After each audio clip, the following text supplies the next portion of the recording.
Uy, mga boss, panibagong araw, panibagong transaksyon. Samahan niyo ako ngayon mag-prepare ng mga order sa atin ng sub-dealers natin from Batangas, Laguna, at syempre Gentry. So meron din tayong for installation bukas mga boss. Meron tayong Carrier Nexus 1.5 at Maydea Celeste Pro 1.5. At kung ikaw naman ay naghahanap pa rin ng trusted and reliable supplier ng especially for Maydea at meron din tayong Carrier, TCL, Daikin, AUX at marami pang iba. At kung naghahanap ka ng affordable at pre-installation, meron pa rin sa amin yan.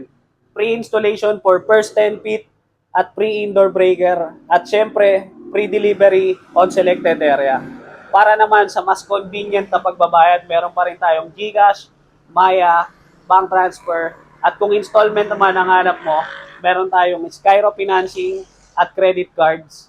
At syempre, para less hassle sa inyo at iwas scam, meron tayong cash on delivery, install muna bago bayad. Kaya ano pang inaantay ninyo, visit na sa aming page at sa aking personal Facebook.